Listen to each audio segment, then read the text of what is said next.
Hi, I'm Owen, and this weekend I was at Telford Scale Model World, where I was fortunate enough to meet and interview some of you younger modellers at the stand Role Models.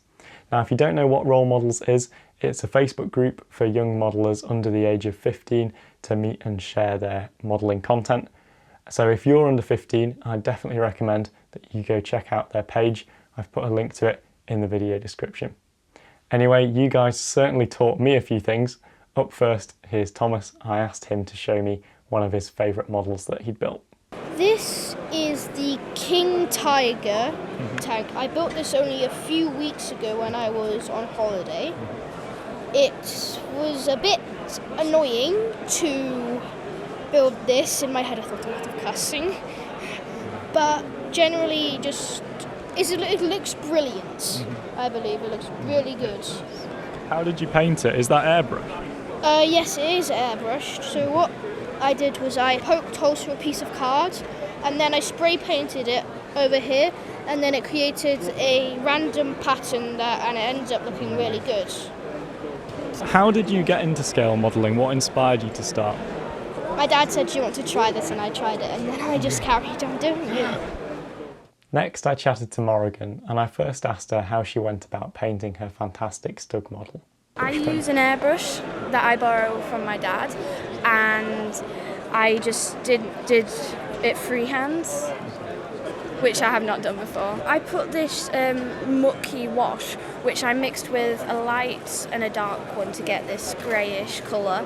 So I mixed that, and I just kind of like lightly washed it everywhere, made it go in all the cracks, and it looks quite dirty. Do you take a lot of care in making sure it's all historically accurate and stuff? I like the history behind it because I like to know the facts about it, so I can, if I'm putting it in a diorama, I can show what kind of area or terrain they were in. Next, I spoke to Nathan, and I asked him to show me his favourite model and tell me a little bit about it. My favourite's probably this TBM Avenger. How did you go about building and painting this then? I use an airbrush, so I did a pre-shading technique going along the panel lines with brack at first, then going in thin layers over. What did you use to make this little wire? Well, this is actually it's called invisible thread. It's something for sewing. You can get it from Poundland. I'll have to check that out then, because that looks really cool. So, this one, I felt I'd like an interior for it, so I scratch built one. Wow, dude. So what did you use to build all of these things? So these are all just spare parts. It's always a great thing to, if you have any kits and there's extra bits on them, just to take them off. Actually, these seats are made out of the backing for decals. Okay. And it's just folded over. Most of it's just spare parts and stuff. Next up was Alexa, and I asked her to tell me a little bit about some of the models that she'd built. This is an ARP plane, which was the first plane to fly non-stop from Senegal to Brazil. Oh, okay. And this is a Renault from 1905, and I entered it last year into the competition. Did you win anything? I got silver. Oh, very nice. Okay. So do you have any tips for brush painting? I'd say that it's important to have a good brush because that gives you a good finish. And also, if you make a mistake, then you should try and get rid of it using thinners as soon as possible. And how did you get started in hobby scale modelling? Well, my dad got me into it because he does a lot of model making, and then it just went from there. There was also a collection of impressive model cars on the Role Model stand, so I spoke to Jesse, the modeller responsible for them, and asked him to tell me a little bit about them. I made two of these, but I have an older version and a newer version of them. So this one's the older 2015 version of the Ford Raptor F-150, and inside there's lots of detail, and there's chrome wheels on it and lots of detail on the bottom. What do you find is the hardest thing about building car models? Probably trying to get the small details in like this, because they crack a lot. Right, okay, yeah. So you got to get a lot of glue and other things to try and put them back together. And what do you enjoy most about building cars? Probably just the fact that I'm a car enthusiast. I like knowing all about cars, and then building those cars it just feels weird to like learn about a car and then find a model of it and then build it. And what inspired you to start building models? My dad, because he's a very talented modeler and he likes building models a lot, and then I thought that I'd give it a go.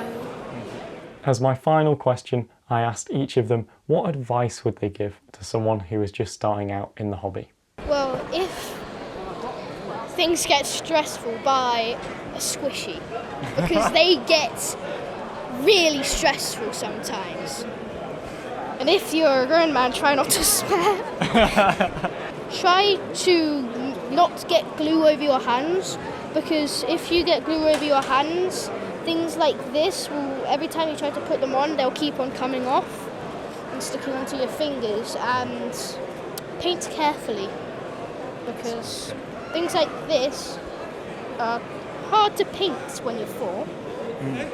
I would reckon the way to start easy is with a plane, but follow the instructions and try not to go too exaggerated, otherwise it might not work out the way you want it. But probably just take your time and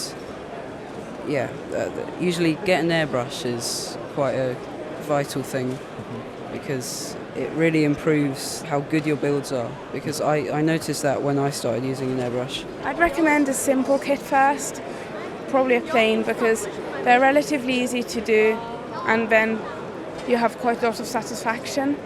And then once you progress, you can do more interesting things such as cars.